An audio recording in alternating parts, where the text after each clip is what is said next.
Father, we thank you for another time in your presence. We thank you for the gift of life.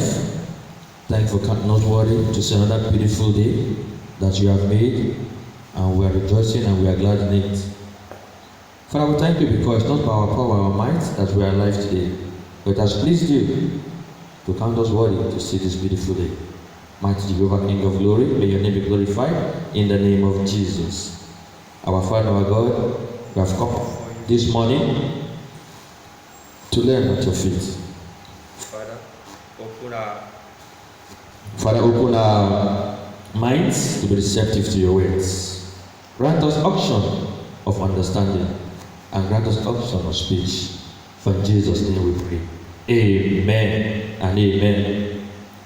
Brethren, this month, June, in First Poet Gospel Church Nigeria, is our loyalty month. And for this year, 2020, the theme of loyalty month is Abounding Grace for Abundant Harvest. Abounding Grace for Abundant Harvest. The theme text is from 2 Corinthians chapter 9, from 8 to 9. Praise the Lord. Praise the Lord. But for this second Sunday of our loyalty month, we'll be looking at a topic: meaningful service through abounding grace. Meaningful service through abounding grace. Praise the Lord. Praise the Lord. Brethren, there is no way that our service can be meaningful if the grace of God is not upon our lives. It's not just possible, especially when we want to serve the Lord. It is the one that will imbue us with that grace to be able to accomplish those tasks that He has given unto us. This is because His grace transforms our desires to His desires. His grace transforms our desires to His desires. His grace also transforms our self-deluded motivations to God-inspired motivation. Not just that, brethren. His grace transforms our self-centered nature to God-centered nature. If you look at the theme text of 2 Corinthians chapter 9, I'll read only verse 8. I'll read just verse 8. It says, "And God is able to make all grace abound toward you, that ye always, having all sufficiency in all things, may abound to every good work." Again, the work there is qualified by good. Not all works are good. He said God will make available all grace abound, so that we may abound to every good work. Praise the Lord. Praise the Lord. In our many service as Christians, there are three unique things there we will look at. The uniqueness of our meaningful service is unique for three reasons. One, it is unique because of its source. Two, it is unique because of its objective. Three, it is unique because of its character. What do we mean by this, brethren? What do we mean by that? It is unique for these three reasons. Our meaningful service through abounding grace is unique for these three reasons. We talk about source. The first one is source. It is unique because of its source. Why? The source of our grace is our redemption in Christ Jesus. There's no other place we can obtain this grace but in Christ Jesus. That is the uniqueness. No other area. Jesus is the channel through which God comes to us. No other channel. You can't get this abundant grace from any other place. from any other being in the whole universe. It must come through Jesus. Praise the Lord. That is the uniqueness in it. John chapter 1, it says, of his fullness have all we received grace for grace. Grace for grace. As recipients of this abounding grace, we are privileged to be saved, and thus we must serve as agents of this grace. As agents of this grace. Not just that when we have received this grace, we now hold the grace and keep the grace to ourselves. No. We must introduce people to the source of this grace. That is the reason why we talk about meaningful service through abounding grace. Brethren, we are not the source of this grace. We are agents of this grace. There's only one source, which is Jesus. We cannot attach anybody to us as source. We can never be the source. Jesus is the source. And we are to bring people into this grace.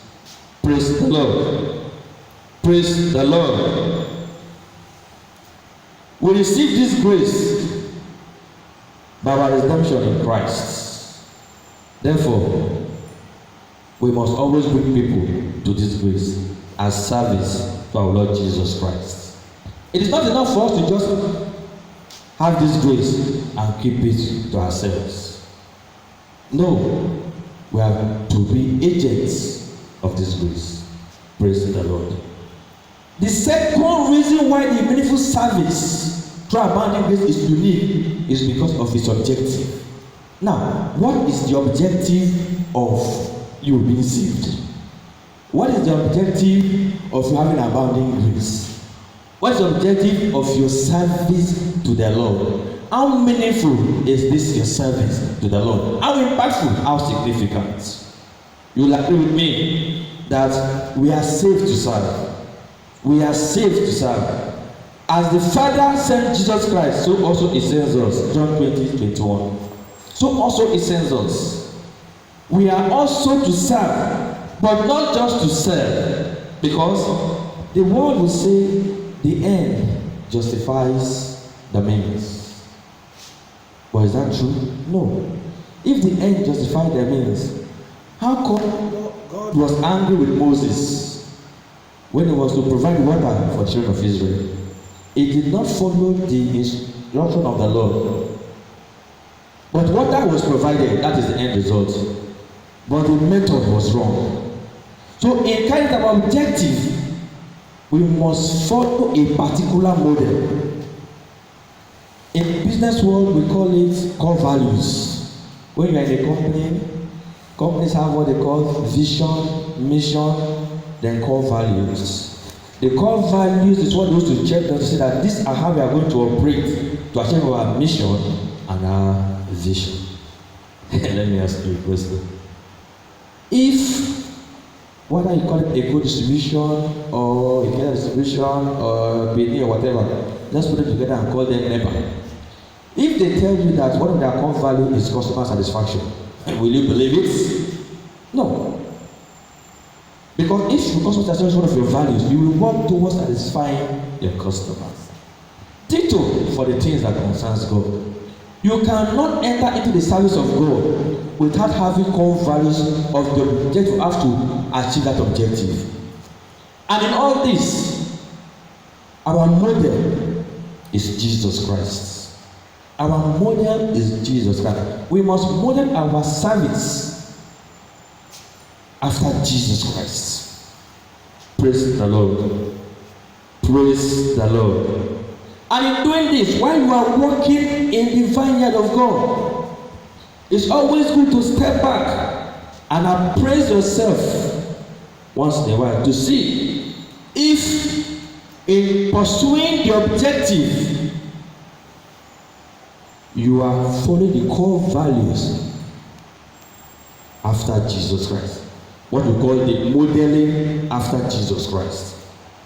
We are going to list 6 features under this unique objective of how to self-appraise.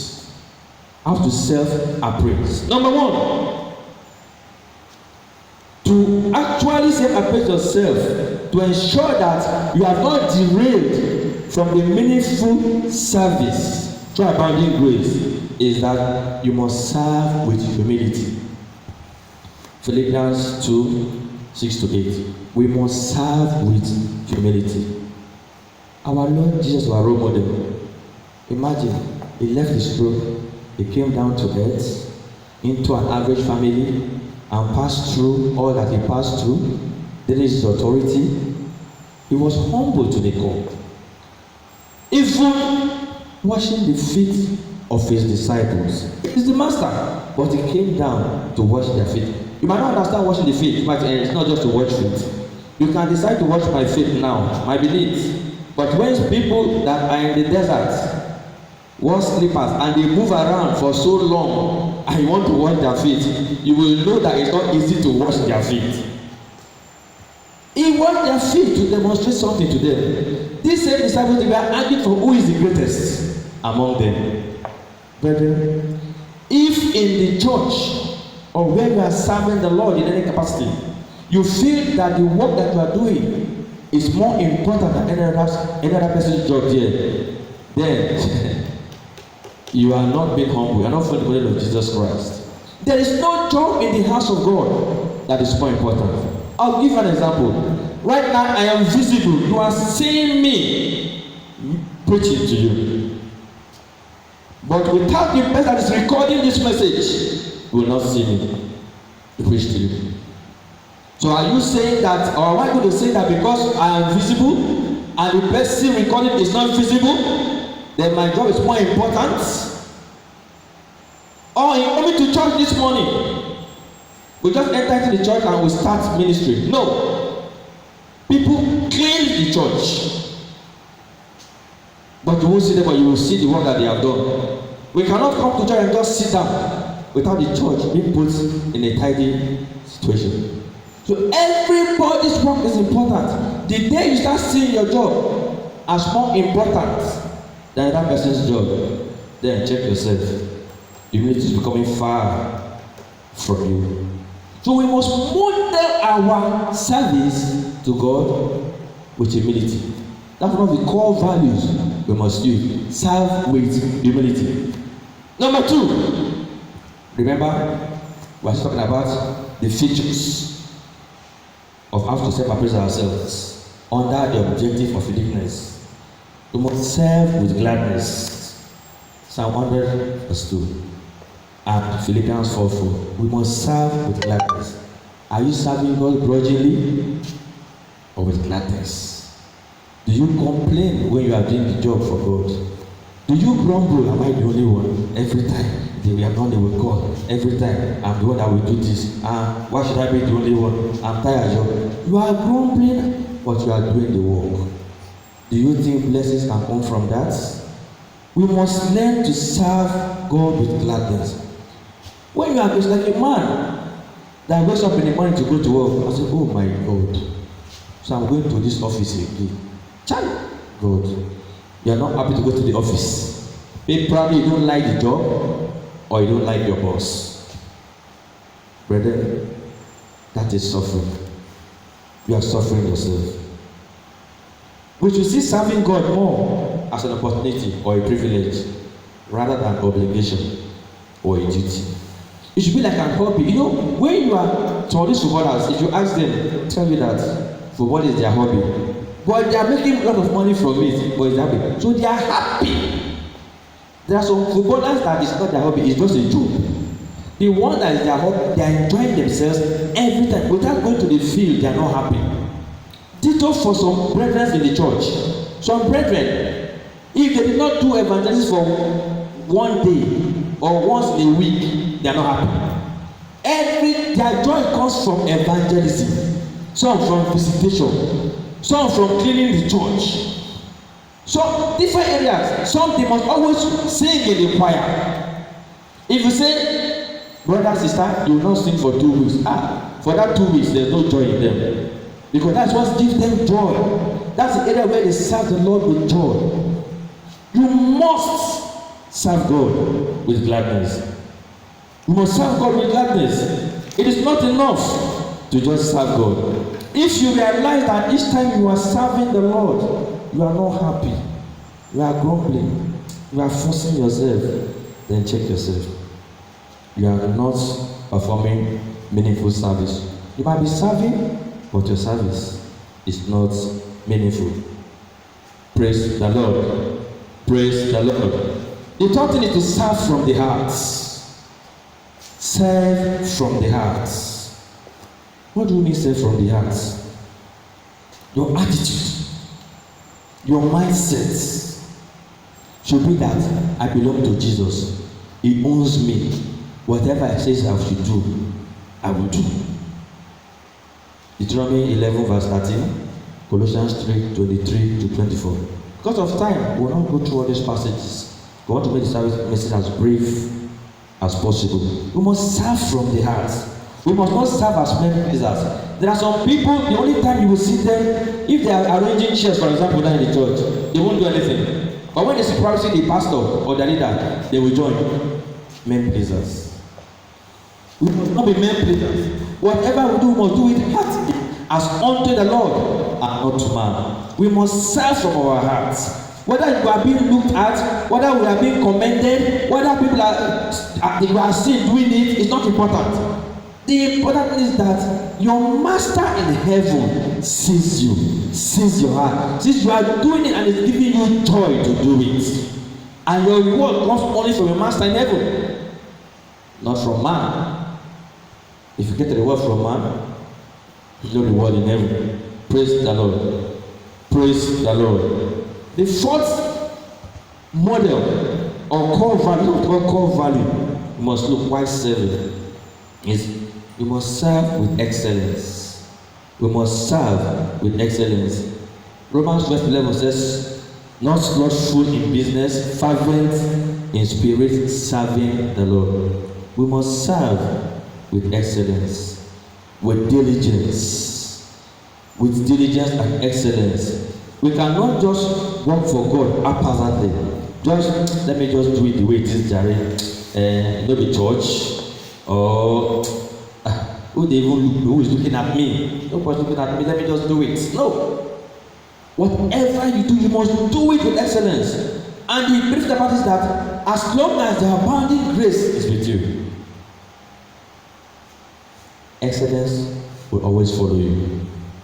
As long as you have not derailed from that grace, excellence will always follow you. Brethren, we must not abuse grace. Grace has been so abused in Christendom these days. We must not abuse grace. The fifth thing we must do to appraise ourselves is we must serve with faithfulness. We must serve with faithfulness. 1 Corinthians 15:58. We must always serve with faithfulness. Jesus is not looking for the most skilled worker or the gifted worker. No. Or the one that is good at doing it. Is looking for a faithful servant. Our text for our topic is Matthew 25:21 to 25. Recall the story of the talent, where the master said, "O ye good and faithful servant, you have been faithful in little things. Come and have more things and enter into your joy." Good and faithful servant. Jesus is looking for good and faithful servant, not most skilled, most intelligent servant. To be faithful means being available. It also means abiding in Jesus. It means abiding in Jesus' words. Praise the Lord. You have to be faithful. Of course, you have to abide in His word. But if you don't know His words, if you cannot understand His words, then how can you understand what He expects of you? Praise the Lord. So in being faithful, you have to be available. You don't use you just okay, I have free time, let me use it. You use periods that you feel is not important for anything for God. No. In serving God, sacrifices must be made. Sacrifices must be made. The sixth model or core value, as I want to call it, in self-appraising ourselves, is not the least. In fact, it should be the first. But try to talk about it lastly. Is you must serve with obedience. You must serve with obedience.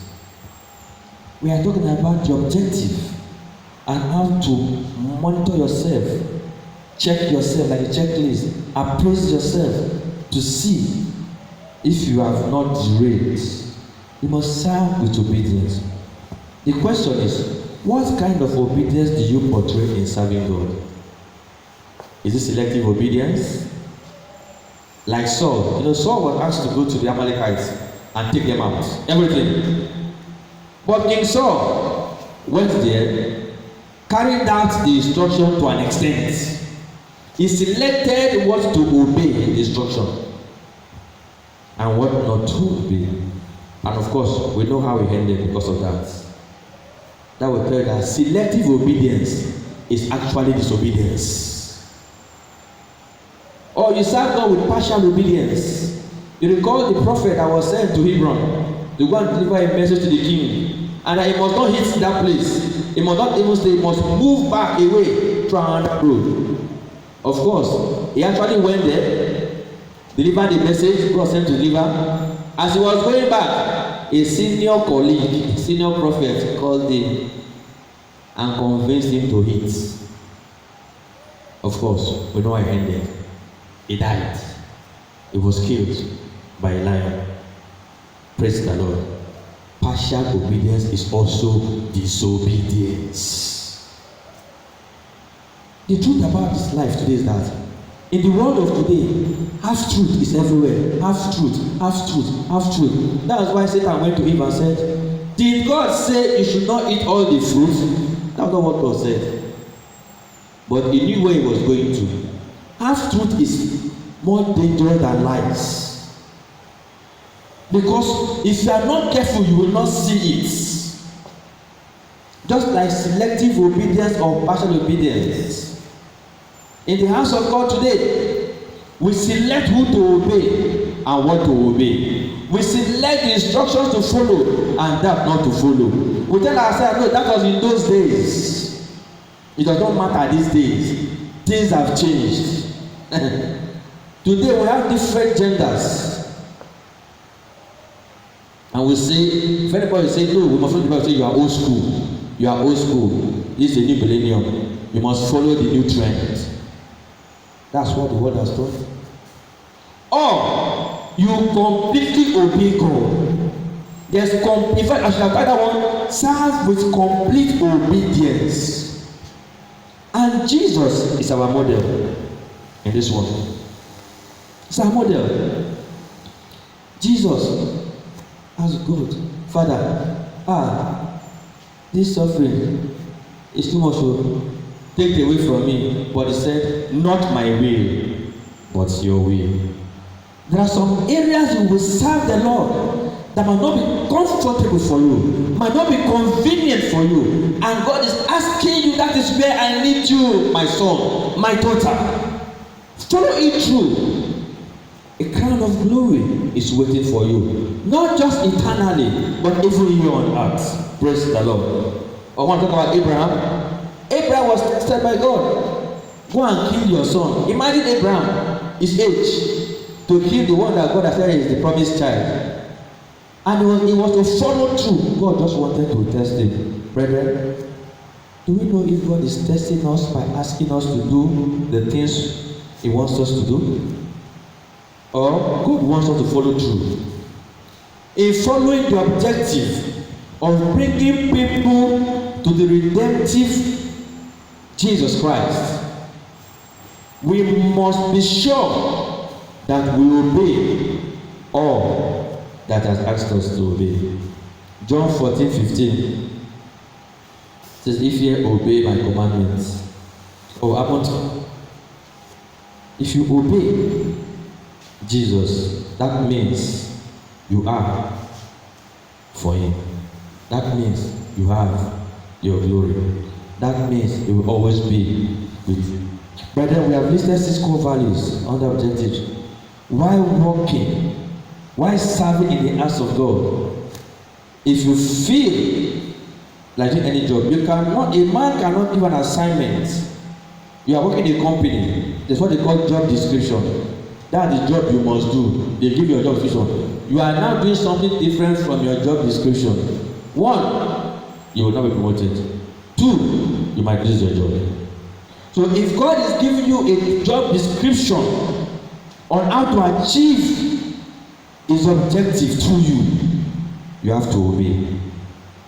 Obedience is better than sacrifice. Our life should not be defined by our desires, but by the desires of God. We have mentioned that meaningful service through abounding grace is unique for 3 reasons. 1, we said it is unique because of its source, which is Jesus Christ. 2, because of its objective. And in the objective, we have listed 6 features to appraise us while we work toward that objective. The third uniqueness of meaningful service is that it is unique because of its character. Because of its character. Meaningful service is unique in its character because it is motivated by love. Yes, brethren. The motivation to serve should be a sort of love of Jesus Christ. Because we love God. Because we love Jesus. That's our motivating factor. You know, when you serve based on love, it's as if you are doing something, it's like a hobby that you love doing. Praise the Lord. But we should know that before we love God, He first loved us. Praise the Lord. Praise the Lord. Praise the Lord. We must always be motivated by love.